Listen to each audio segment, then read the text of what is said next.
Hey, everybody. Welcome to the Voxology podcast. Michael Carl Leary, Timothy John Stafford. In the background, Seth Thomas Charles Erie. Yep, it's me. Yep. And Nathaniel That's me. Carl Erie in the background. Ladies and gentlemen, we are so glad that you are tuning in today. You're going to receive this on the week of Thanksgiving.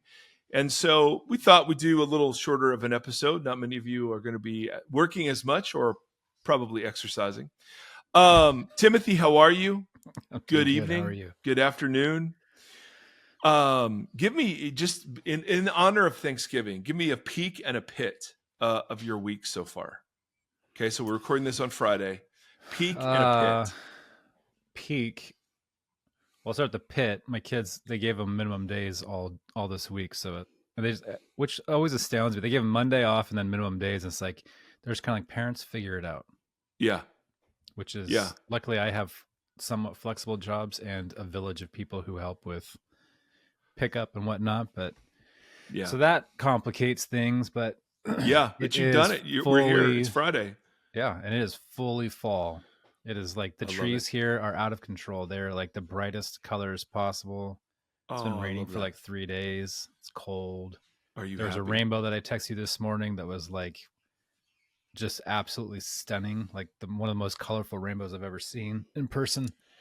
Yeah. So it's just a lot of beauty out there right now, which I love. Yeah. It must be annoying in the car because I drive around. I'm like, look at that tree. Look at that tree. I know, but it's like 2 weeks of the year. I mean, you gotta get out there and enjoy it. It's so pretty. Yeah, that's good. Excellent, Timothy. Yeah. And so we hope you have a wonderful or at least tolerable Thanksgiving, depending. I got an email from somebody who said, "Hey guys, of the podcast. My request is for Mike. Mike, can you give a 1 minute shout out for the Ohio State Buckeyes?" A minute? And easy. Listen, the Hebrew word for Shekinah, as in Shekinah glory, if you translate it into Greek and then translate that into English, is Buckeye. Whoa, I didn't know that. Secondly, Ohio is shaped like a heart, in the heart of the country, the heart of it all. And we are a state after God's own heart. Avi. Thirdly, the United States was only supposed to have 49 states. Michigan was let in by mistake. It belongs to Canada. And when you study the geography of Hades, ancient sort of descriptions of Hades, it's Michigan shaped. I'm not making any of this up. Lastly, we've got a big game tomorrow against Indiana, which it hurts me to say. If we lose, then by the time you hear this, friends, my sons and I will be in deep sorrow and suffering. If we win, we'll just say, yep, that's what we do. And we'll be preparing for the team up north called Michigan Wolverines. From all of this evidence, very clear that God favors the Ohio State Buckeyes. They're his chosen team, and no weapon formed against them will stand. I'm naming it and claiming it. Amen. Wow. I think that was actually a minute. Awesome. The other thing, we got an email because we were going to talk a little bit about choosing a church today, and so I got an email from one of our Patreon supporters. And by the way, speaking of our Patreon supporters, some of you in your Patreon inbox have a code for merch from our merchandise store. That's at one of the tiers, or more than one of the tiers, you get a code for free merch. So if you're not checking your Patreon inbox, check it. And we have a book club. We have a book club coming up too. In case you missed that message too. That's right. Yes. And if you're on tithe.ly, we have a book club. So email us about that. I'll get you the deets. Hello. This email was prompted after the last episode with the idea of tackling how to find a church. I think people probably want very practical tips around that topic as much as possible, but I have to wonder if Voxology and perhaps Holy Post listeners all retreated from their current churches and gathered together, would it be any better or just as jacked up? I have a tendency to want to find like-minded Jesus followers and tribe up. But then, would we learn and grow as much or be putting on display the beauty of unity and diversity? I'm finding value being in a church that would be considered a mega church from size, but not so much in mindset. And I need to be in this community, helping to spark curiosity, sharing what I'm learning, and learn from their perspectives that may differ. And I started deconstructing and reconstructing because I heard a different point of view. So maybe I can be that spark for somebody else. Is it loving for all of us to abandon those Christians who think different than us, or stay and engage with love and grace? What a wonderful, wonderful question. Tim, initial thoughts? Big intake of breath. Yeah, I don't know. My answer to this question is always like not to this question. In some ways, this is kind of like a binary question too, of like, do I stay or do I go? Like, and for me, it's like I don't know that I'll ever find myself in a traditional church again. So it's and it's not just because of the people. I actually agree totally with the subtext of the question. I think we're all refined by conversations with folks that you may not hold all of the exact same, ideas or values or whatever. I learn all the time from that, because whether or not my mind has changed on something or I'm challenged on something that I believe and have to dig deeper to have the elements of why I believe what I believe. So I don't think there's any reason to flee that kind of stuff. I just don't know the model of church. So it's like a side or a 3-dimensional question for me, not a 2-dimensional one.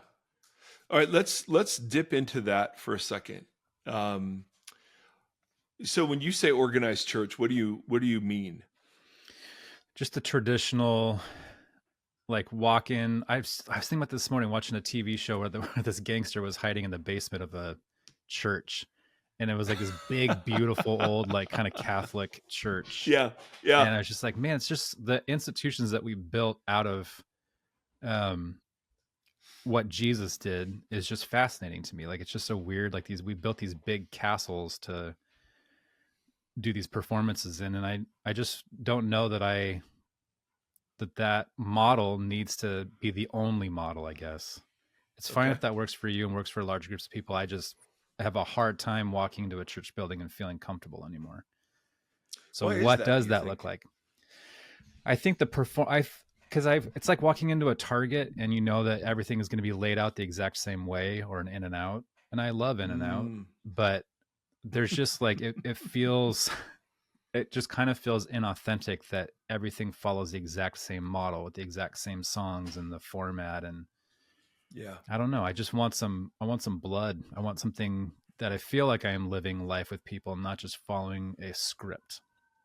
Yeah. I don't know. I'm speaking on top of my head, but I think that's how I feel about it. Like when we were talking about whether, I think I asked you as a side question on one of these past few podcasts, if orientation service would be a more applicable term for worship than worship, for the singing part of it. Like, is it to orient ourselves to pull our kind of minds and hearts into the right focus while we're gathered? Yeah. And it's less about worship and it's more about orienting ourselves through song. And I don't know, but I just would rather blow it up and try to figure out what would be an authentic version of being a Christ follower in 2024 and not just following the same script. Yeah. Do you have thoughts about what that would look like? No, I don't. Well, yes, I do. Yes, you do. Well, as we learn more, we've talked about this ad nauseum, as we learn more and more about how people learn, they don't learn by being talked at for 45 minutes.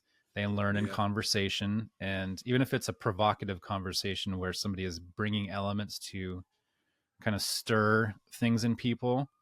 But I think having a more organic sitting, and I do think having an orientation, but I would be very selective with the songs that we sing. Okay. But I think having some kind of workshop format of sitting together and working through pieces of scripture or ideas would be far more. I mean, I've learned this to a T in the college setting. There's something about people who get doctorates that feel like they have to stand up there and talk for an hour and a half, and the students are just out because they don't learn that way. So why would we do the same thing in church? Just one person just talking straight at you for, I don't know. Right. So change at least the teaching formation dynamic into something more congruent with how people actually learn. Yeah, which is hard. I mean, you guys have done a good job with doing your Q&A stuff at the end of your services. So if people tune into Journey on the YouTubes, you'll see folks get to either ask questions to the microphone or text in questions, which enables them to interact with the content, which I think is really, really helpful for people. Well, that's a step. It's a step. Not finished. You also have to have somebody up there that can interact with questions and be able to be put on the spot and not just, that question wasn't in my notes today. Well, we try to use that half an hour of talking to set the table for the interaction. You know what I mean? To be the equivalent of having everyone read a 40-page paper and then come and discuss it. Yeah. You know what I mean? The learning isn't happening in the talking. Hopefully it's happening in the questions or the conversations or whatever. But yeah. No, I it's funny because the way that you talk about it is I don't feel at home there. I don't feel comfortable there. And so I've always wanted to just sort of dig in a little bit to that. Like, so it's the performative aspect of it, that it's not authentic to each community. It's just a template that's sort of implemented by most kind of evangelical churches, whether regardless of size. But yeah. Well, yeah, but those are different traditions. Our tribe all have the same music, sermon music, some announcements placed in there somewhere. Totally. Same songs, that sort of thing. And I totally understand that.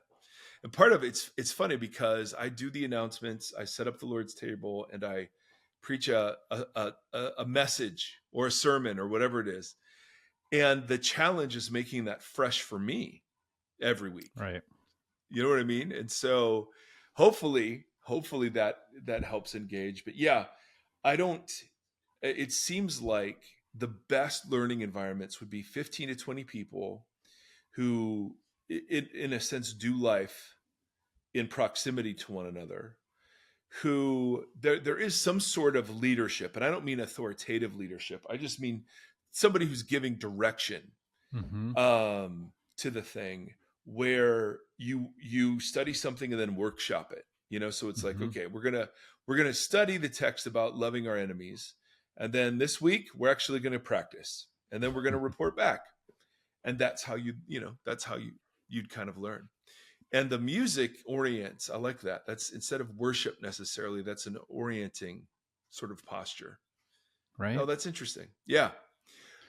So did you want to add anything else to that? Nope. This is all, I'm just spitballing. Well, yeah, that's what we do. So back to the emailer's question. I think that's absolutely fascinating, because very often, how can I find a church will mean, how can I find a church where I'm going to agree with everything the church teaches? Yeah. And I utterly and absolutely disagree with that. If that's the question that's really being asked, then that is not the church. You're not looking for a church. You're looking for something else. The church, by definition, is a bunch of people who don't agree on everything, because we come from different social locations and economic backgrounds, and we come from different points of view and theological traditions. Like, by definition, it can't be a group of people that all agree. That is not the new humanity, according to Paul. Right? All right, buddy. I love you. See you, Sephi. See ya. Sephi's going to a birthday party, ladies and gentlemen, at it's called the Mellow Mushroom Pizza Place. So, yeah. Or maybe it's not pizza. Maybe it's a drug. We'll see. Drug. Yeah. We'll see how Sephi comes back. Either way, I think our emailer is correct in saying, listen, if all this is just finding people that agree with you, it's just another version of jacked up.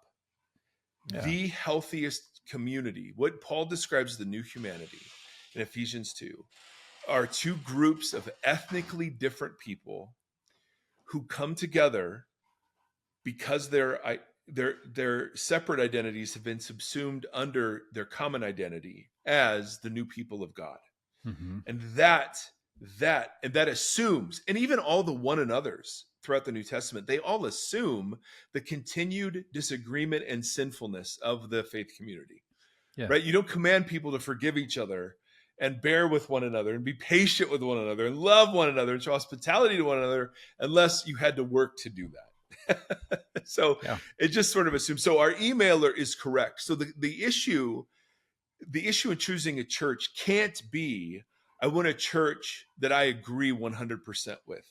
Because when Jesus was walking around, I don't think anyone agreed 100% with what Jesus was saying. And Jesus certainly didn't agree 100% with what anyone else was saying.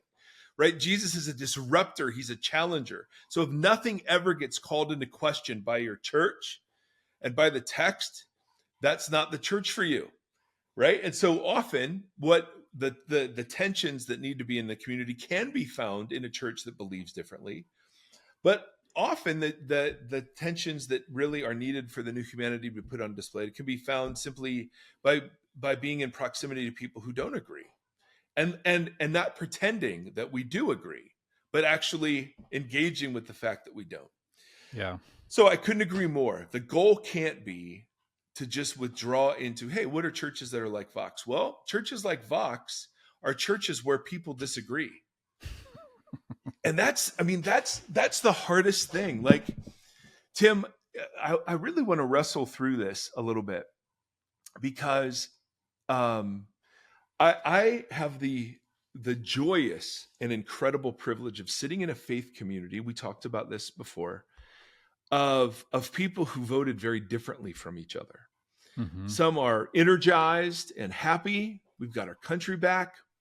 Some are distraught, hurt, angry. We've lost our country for good. Some are afraid, and everybody seems to not want to take a centered, table-focused sort of tack. And instead, we're all asking the question, well, how far does biblical hospitality have to extend to each other? Like, because this group is doing harm. And so I hear that from my left-leaning friends, the appointments, the cabinet appointments, as accusations that are nauseating are coming out. That these people should be in charge in any way, shape, or form of any aspect of government. I wouldn't want them in charge of freaking little league teams. You know what I mean? Absolutely. It's crazy. And I've got friends of different skin tones who are they are citizens of this country, born and raised in the United States, and they're legitimately afraid for how carried away, maybe not the government will get, although they're hinting that they may, but people energized by the government's rhetoric against them. And then you've got people, my rightward leaning friends saying, listen, I'm not in favor of kids making gender choices apart from their parents. I'm not in favor of irreversible gender surgeries for minors. I'm not in favor of all access abortion. I want abortion to decrease. And so they would look at my left leaning friends and say, well, they're doing harm too. And so we're sitting here and it's so tempting to buy into the polarity of the binary options that sit before us, right and left, right? And no matter how much we say that we're the community that doesn't play by those options, right? We really want to. Like, it really is hard right now. It's easier for the victory side to just say, yeah, love the liberal tiers, and we got our country back, and we'll show you guys. It's much easier for them potentially to be hospitable. But I've got a dear woman in our community who the last two worship services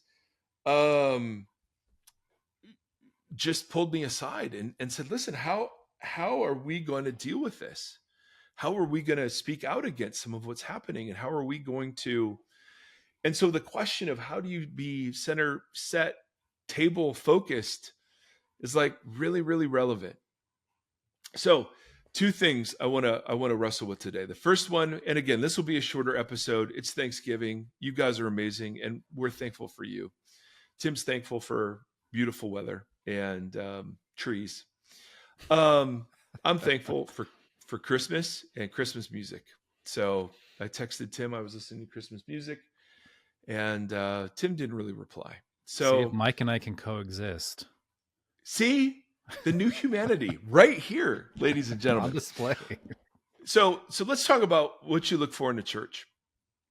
And I'm going to start talking, Tim, and I want you, per usual, to add insight, flavor, questions, skepticism. I think there are bad, and again, who am I? I'm nobody, right? Tim's somebody. He's going to be playing. He's a musician. He's playing tomorrow at Pour Choice, Pour Choice. That's right. So none of you can go to that because by the time you hear this, it will be gone. But he's a big deal. Great.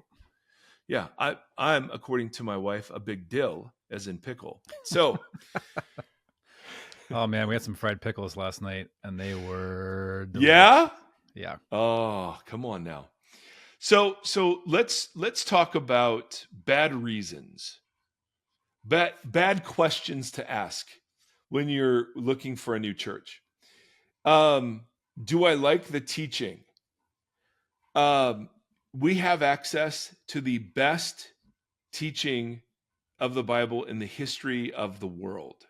Mm-hmm. So finding a church that is unbelievably charismatic and a pastor that's a central sort of celebrity figure, and I just totally love the sermons. I mean, that to me is really low on the list, because there's so much stuff out there. I mean, just plug into the Bible Project and it's like more than, please, you should do that anyway.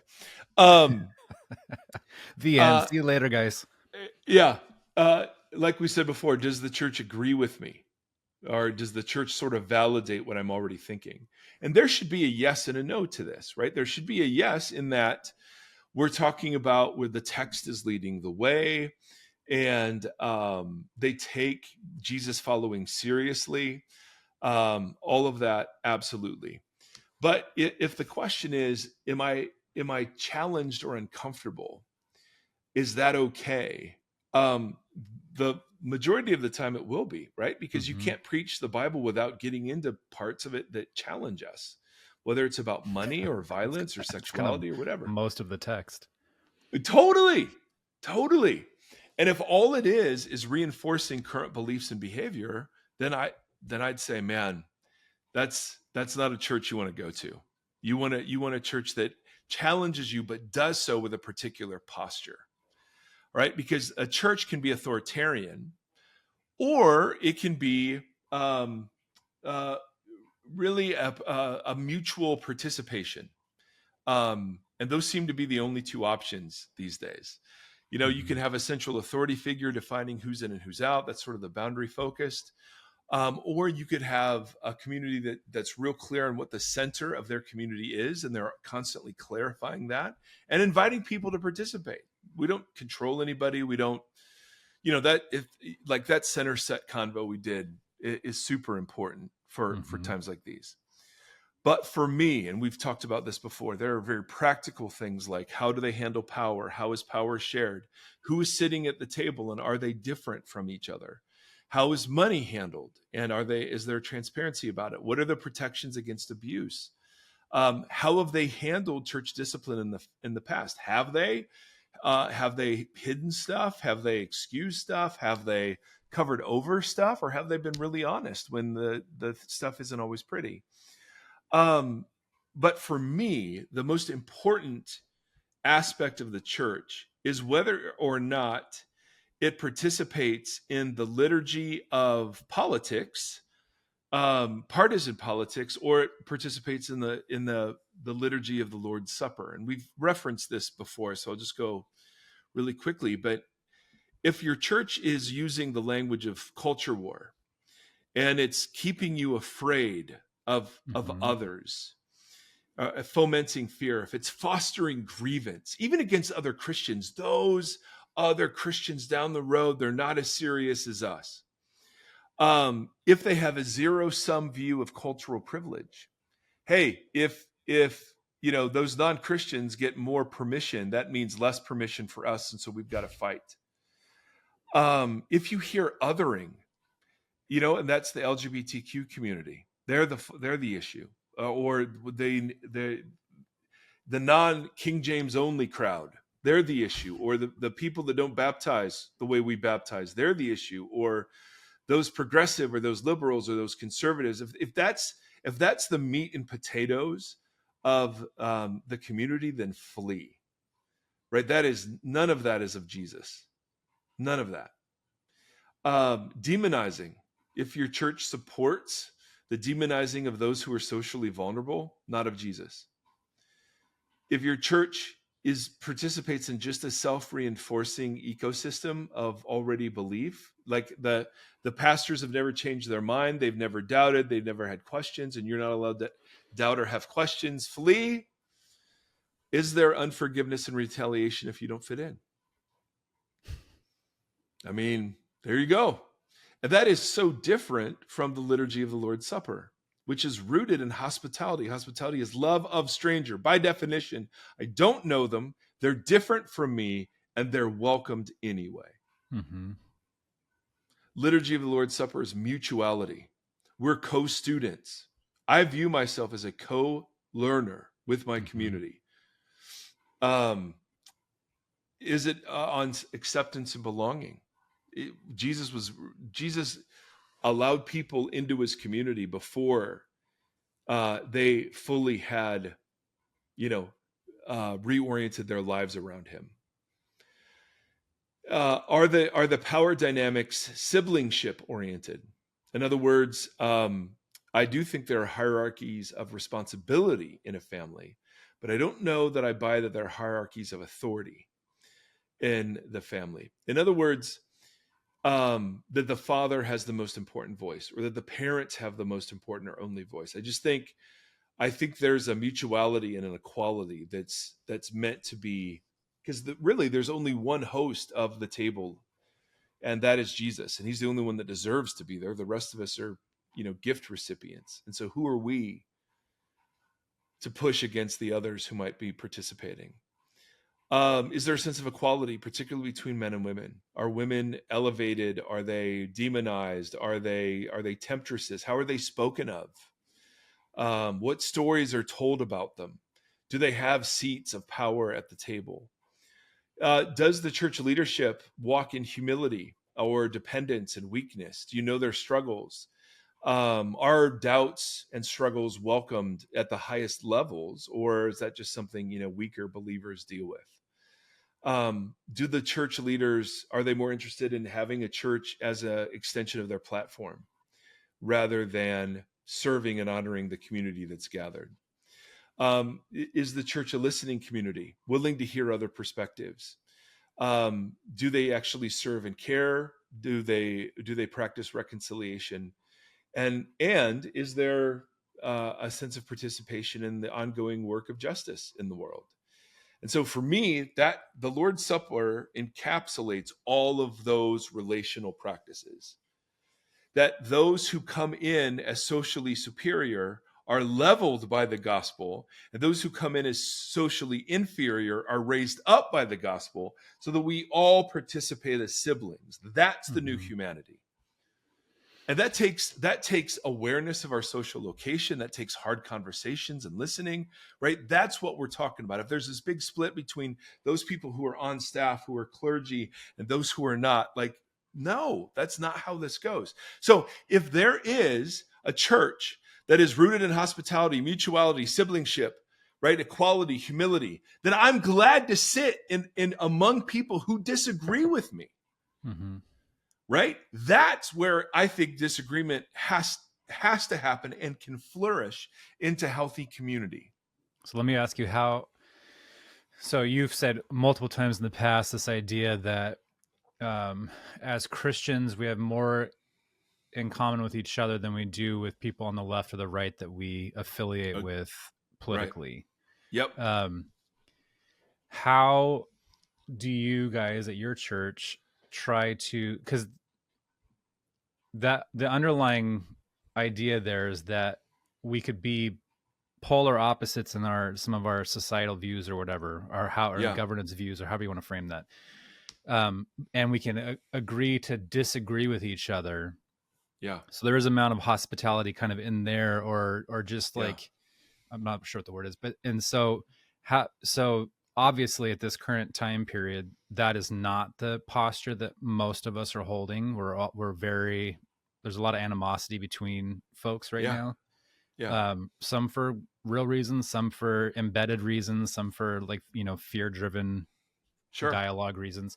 How do you guys try to foster that type of environment where people can do exactly that thing that you say, like be on opposite sides of the political fence, but have more in common with each other, and then agree or disagree in love and in sharpening, or however you want to frame that, like, of each other? Because right now, all we're seeing is the opposite of that for the most part. I don't want to say anything in fully generalized terms, but for the most part, it seems like we are divided right down the middle, and we look at the other side of the fence and say, I have nothing in common with you. Totally. Period. You are the enemy. Yep. So how do you guys foster, I mean, I would imagine that's a big ship to steer. And again, it's all those cliches will come into effect of like, you're discipled 6 days of the week by whatever news broadcast you watch, and only one day of the week at the church. And while that's a cliche, it's cliche because it's partly true. Yeah. So how do you guys do that? I don't ever want to put our community forward, or me forward, as people who have this nailed. No, but you are a pastor of a church that is trying to foster this. We're fighting for it. Yeah. I will say that. And the joy for me is that there are people I know who could easily leave our community because they don't agree with central points, but they've stayed. And because of the combination work of word and spirit and community, right, they're cracked open now to be more receiving of people who disagree.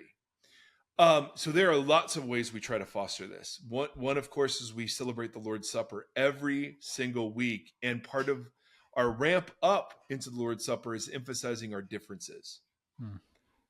So look around. You're sitting next to people who haven't voted like you, who don't prioritize the same things you prioritize, who maybe disagree with you theologically. And now what we're going to do is we're going to wage war against the powers that want to turn those differences into divisions. And we, through a conscious decision, are going to go to the table in recognition of our unworthiness, right? Of our status as gift recipient, and put away then the idea that we're in charge of who's hosting and on the guest list. Like, we're constantly sort of saying these practices.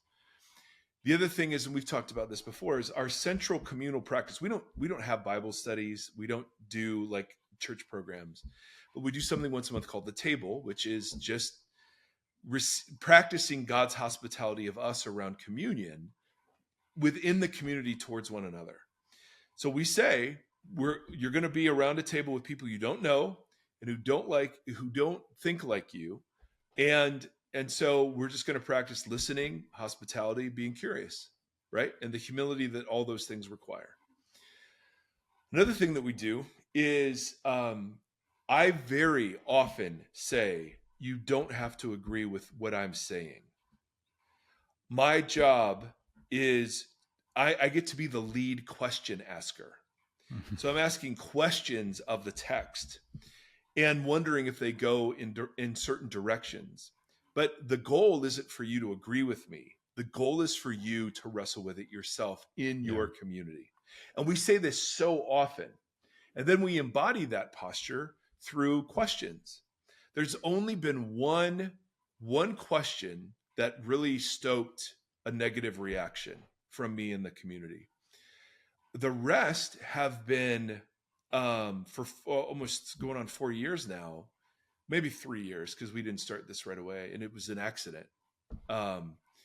People have felt free to push back publicly, disagree publicly, say you made no sense. I mean, all of those things. And that just by itself shows that we're serious about being a community where people can thoughtfully disagree, because we're modeling it every single week. But then it's also embodied in our leadership structure. There are 4 of us on kind of a core team.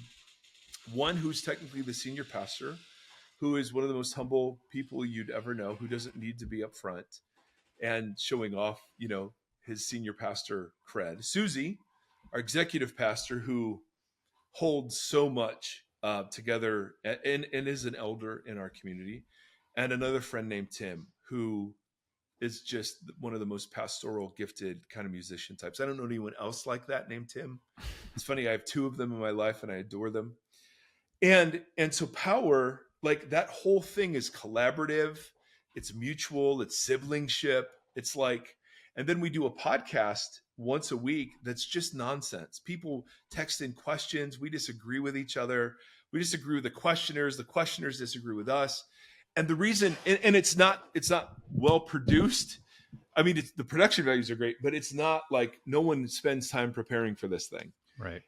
And the reason is because we're just sitting there outwardly processing. And the goal of all of it is just to like represent siblingship. And we do have people leave our church. Absolutely bad. We've had people on the right and left leave the church for various reasons. Things I've said or didn't say, or the practices we had during COVID or whatever. The big thing, though, is that the building around hospitality says and shows that faithfulness is in the repair of relationships, not in the perfection of relationships. In other words, where you really are the new humanity isn't in, hey, we never disagree, but it's in, I'm hurt and I'm angry and yet I'm going to humble myself and reconcile and do the hard work of forgiveness, right? The faithfulness is in the repair of broken relationships. It's not in the absence of broken relationships. And so we have examples of people who, I mean, I sit and I get perspectives and pushback pretty significantly with tears. And I want to be the kind of person that just sits and receives that. It doesn't have to be right, doesn't have to defend, right? I want to just be a non-anxious, non-defensive presence sitting there saying, my job isn't to convince anybody. My job is to invite. There's something here and it's beautiful. And so when you put down power over and you pick up power under, right? For me, that looks like disagreement. Now, where that hospitality ends is when people come in and demand that you see it their way and their way only. Mm-hmm. Those people are not the people that are going to feel comfortable around our table, right? So Nor I think, are they the people. Yeah. Go ahead. Well, it seems like what you're saying, and you can correct me if I'm wrong, but from what I said at the beginning about why I'm not seeking a traditional brick and mortar church thing. Yeah. Part of it is because it feels like there's a large amount of passivity within it. Like it becomes a passive environment where, it's a spectatorship. You're just kind of following a routine. You're an audience member, blah, blah, blah. What you're talking about feels much more active because it requires pivoting. It requires discerning in different moments, right? Like, so the hospitality of like being wronged by somebody, but staying there to repair that bridge is one thing. But then when it becomes abusive, that requires a discernment to say, I should not be in this position anymore. Like this person is harming me in some form or function, right? So we see that in the modern evangelical church often. Yeah. Abuse that gets hidden because it would distract from the passivity of the Sunday morning machine. Yeah. So everything you're saying, like it requires. So I guess the next question that's interesting with that is, one thing that I've experienced in various quote unquote leadership roles is that most people don't want to carry too much of a load when it comes to how a church, or it's not just church, this is across the board. They want to join something. They don't necessarily want to be in the driver's seat or doing heavy lifting or that kind of stuff. So there is always required that some people say, hey, I'm going to be the one that's going to prepare this stuff, or I'm going to be the one that does this, or whatever. That's just that's just human nature. Yeah. So that used to really piss me off, and now I'm like, this is just kind of how people operate, and I've made peace with that idea. Yes. But within that, when people do just show up and want to just be kind of driven somewhere, what you're talking about does require that they are actively participating in some form or function in the collected family that is meeting there. So how do you guys, or how would you say, we don't have to keep putting Journey on the pedestal, but how not but at the same time, when people talk to me about healthy churches, I do say tune into this one, because I think that you guys at least are, at least at the stripped down bottom level. I know the 4 people that you just mentioned on your leadership team, and everybody there is wrestling and trying to do this well. And there is, like, I see you guys wrestle with hard ideas and then change direction or kind of skew off this way because this path was probably maybe not have been the right one.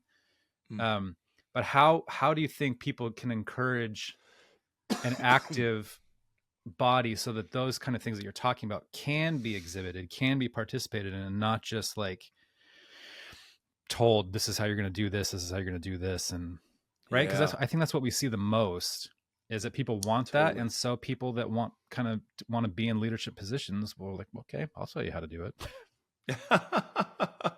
And that's the difference between co-learning. Well, that's the difference between being an authoritarian or a co-learner. Right. The authoritarian is defining boundaries. The co-learner is just reminding us what the center's like. Yeah. And so Gambas had a great quote. He and I were wrestling. I mean, Gambas, I just adore him. We're going to have him on here shortly. Because I can just ask the most random questions, and he always is so thoughtful. But he had such a good response in a text thread. Because I was saying, hey, how do we hold all of this together? Do we need to be speaking out, and to what degree, and on what, and what's that look like? And isn't it great that people are of different partisan views sitting around the table? That's a good thing, right? Why should we resist that? And I'm trying to find his response. He said, the table remains open to all, but I think it's a good time to emphasize whom Jesus welcomes and whom Jesus prioritizes. In other words, this is a great opportunity for the church to clarify the center. And part of the center for Jesus is the care of the marginalized, the poor, the socially vulnerable. You know what I mean? And anyone who would deny them access to the table is themselves disqualified. So, to me, the issue hasn't changed. We're not litmus testing anybody. There's no prior requirement to come to the table of Jesus, right? That anytime we start doing that, we've fallen into political idolatry. But as we clarify the nature of Jesus's invitation, we do have the opportunity to bring it into clarity in ways that cause it to call into question dominant narratives in culture, and then invite people to consider, what a co-yes is next to people who are, who according to some predominant voices shouldn't be there or aren't worthy or second class or whatever. So I think that's where we get to have a corporate formation function, is teaching against empire and the way in which God is always paying attention to the blood that's crying out from the ground. God is always paying attention to the marginalized and to what looks weak. That's the tragedy and travesty of all of this. Is that the entire Bible witnesses to the fact that God's power rests in weakness, not in strength. And what is worshipped all over the place is strength, right? Yeah. So real men. It's a hard one for us. Yep.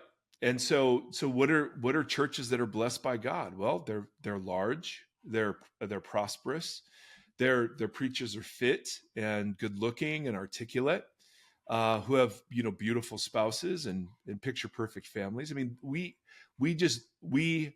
bow down. Our pastors need to be CEOs and self-help gurus, and they need to be CrossFit fanatics and marriage counselors and therapists and biblical exegetes, and then have time to show up, for funerals and appointments, but you still love their family and prioritize. I mean, it's just absolutely nonsense. And then the pastors are all complicit in that jackholery because of the ego hit that being so important and so needed gives. And so the reason we don't see power in the American church, we only see success, and that's a far different thing. Or at least American visions of success. The reason we don't see real resurrection power is none of us are content in weakness. And weakness looks like persecution, suffering, lament, disappointment, sorrow, right? But it also looks like power with or power under, right? Like even choosing into those things. Power under is the most vulnerable place you can be, because you're not trying to control anybody. You're allowing people to hurt you by being vulnerable and putting yourself out. Absolutely, man. And so at the root of all of this is the idolatry that says that the move of God looks like strength. And and the resistance of the American church, even though the church in developing nations rebukes us. Every missions trip ever comes back saying, "Oh, they have nothing and they're so joyful." And then we go back, to numbing ourselves. It's just like we just stand rebuked. We are empire. I mean, that's just, yes, we've fallen in love with it, and now we want to baptize it. And so churches that represent, even if their language says otherwise, a view of the Christian life that says God moves in triumph and in strength and in large numbers, I just want to stand opposed and say, nope, truly you have your reward. If it's big crowds you want, it's big crowds you will get. I have seen God move the most in postures of weakness, humility, right? Vulnerability. And that's why the hospitality of the Lord's Supper is so hard, because it requires that I'm not always right. It requires me not trying to end every sentence perfectly. It requires that we're not ending with pretty red bows and we don't have all the answers. Mike hates the red bows. That's part of it too, though, is like the language that we use. Like, God is moving in this church. God has a word for you today. All this kind of those cliches that we hear all across social media from all the churches when they're trying to get people pumped up for Sunday mornings. And it's like, does God only move? What does it mean that God moves? Like, is it only when the songs are big and people can feel them? They're emoting with that. But you know what I mean? Like, just the all the dialogue around it too is just, it's steering you away from just having an authentic moment with a body of believers. And people keep emailing in. I think people are listening to older episodes, because we got a couple more emails asking about micro communities, because we had one in Plano, Texas, and Arizona and Minnesota, and a couple in California. And people, it'd be like, they'll email in and say, "Hey, is this still a thing?" And I don't think any of those groups are meeting still. I think COVID killed all of that. But a group of people coming together out of curiosity, having things like the Bible Project, having ways to serve in their local community, to me seems so much more powerful than trying to find that one church that fits whatever mold you're looking for. Like watching people just do it, find each other, seek each other out. And we've got a bunch of literature that we put together for micro communities that maybe when we fix our website, we can just put on there, and you guys can start some groups, start some little Golgothian churches all over the place. Well, and let me give disclaimers. Okay. First of all, I'm not great. And I can attest forward. to that. Yeah, exactly. Secondly, our church isn't that great. Thirdly, I'm guilty of all the things that I find horrifying.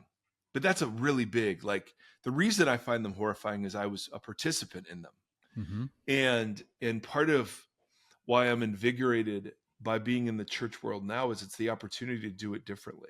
It's the opportunity to kind of do it in repentance in some ways. Yeah. As a much healthier person. And so all the disclaimers apply, but I'm just saying I am I am convinced beyond a shadow of a doubt that the predominant mode of ministry that characterized the Apostle Paul was this weakness. Like we're going through Ephesians. We're going to look at where Paul talks about him. Ephesians, where Paul talks about he's a prisoner. And how is it that Christ is victorious over the powers and principalities when it looks like, because he is in prison, that the powers of Rome have defeated the powers of Yahweh and Jesus? Exactly. And Paul's answer is that this is always how the victory of God looks. How did God's victory look in Christ? Oh, well, okay. First of all, Jesus shows up in the most obscure province of the most obscure part of the Roman Empire. He is totally obscure for 30 years, maybe 3 years of ministry. A lot of that, he tries to hush everybody up. When they try to make him king by force, he withdraws. He does enough to provoke the Roman government and the Jewish authorities to lead to his crucifixion. His crucifixion is so shaming, right? Roman propaganda around crucifixion. Being crucified was scandalous. It was the most shameful thing that could happen to you in the Roman world. Think about it. You're being killed publicly, slowly, in public. Slowly, nakedly, publicly. You would be shamed and outcast from all your communities, and people would walk by just mocking you. Yeah. It was designed to terrorize and humiliate. And that, according to the New Testament, is when Jesus was enthroned as king of the universe, right? Yeah. So if that's the context of Jesus's victory, Paul says, you can understand why he would boast about him being in prison, and yet the church of Jesus is being unleashed through his ministry, because it's exactly the weakness of being a prisoner and the shame and the humiliation of being in prison that makes the explosion of Gentile communities through Paul's ministry so powerfully attributed to God, not to Paul. Mm-hmm. Right? I mean, Yahweh says it. What? No, I need to hear that. I think I was lamenting last night about like a week of like just random like hardships or things that popped up, and just really like leaning into the woe is me kind of thing. I know it's not exactly what you're saying, but I find myself really posturing myself, but I find myself I'm hearing what you're saying in this regard and being like, oh yeah, like this makes perfect sense. And then so much of my life, I try to reorchestrate to have a posture that's opposite of that. Because I've compartmentalized it or whatever I've done, but I need to be reminded, I need to be reoriented to the fact that the crucifixion is the enthronement. That's a really heavy, like a very hefty image and idea. And I know that's the base level of our faith, but it's an important reminder to revisit. Oh. Well, I mean, I'm so glad you ended on this, because that, like, when you think about a posture of a church, if a church is not posturing that specifically, then it's already malformed or off axis or whatever, however you want to phrase it. But yeah, that's it. And what does that look like? Yeah. Well, it looks like we don't spiritually bypass. Suffering is really suffering. God is not the author of suffering, but he can bring good from it. It looks like when Jude says, be merciful to those who doubt. It looks like that. When Paul says, treat older men as fathers and older women as mothers, and young men as brothers and young women as sisters with absolute purity. It looks like that, being a household, right? I mean, these are the relational dynamics. And what the theology is, to me, and it's so weird because it used to be the most important thing. It's almost the least important thing next to that. Mm-hmm. If I'm in a community where those relational practices are afoot, then I'm totally okay sitting with people that don't buy it, because we're not exercising power over each other. Mm-hmm. You know what I mean? And the church isn't sitting there saying, listen, the Christian view is this one. Now, there are times when, of course, we can go to the text and the text seems clear on some things. Absolutely. But even how we present the things we think the text are clear on can either be done in a power over or power with kind of way. Absolutely. So for me, the relational tenor of a community is a much more important piece of fruit than the doctrinal statement or the quality of the preaching or how, 100%. You know what I mean? Yeah. Absolutely. Because in Paul's theology, a church that is authoritarian and hierarchical and boundary laden is just reinforcing the work of the powers and principalities. A church that is calling forth out of human history people of difference who are willing, because of the beauty of the vision of Jesus, to set aside difference and not let it turn into division, but come together as siblings around a table.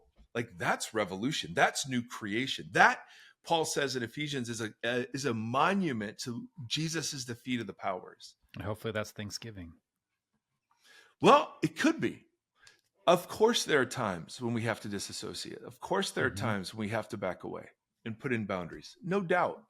But usually my go-to is to do that without doing the harder work of reconciliation, hospitality, curiosity, listening, and so on. So anyway, I don't know. God bless us, everyone. It's Tiny Tim. the other Tim. Yes. All right, friends. Well, believe it or not, Genesis is in our future. And perhaps we may end before the end of the year. Perhaps. Thank you for tuning in. Thank you for listening. We so appreciate you guys. And Genesis before we Exodus 2024. Oh, that's why you're a genius. Zing. That's why you're a marketing genius. Anyway, we love you all. Email us with your thoughts. hello@voxpodcast.com. And you Patreon folks, keep an eye out. Thank you. See ya. Bye.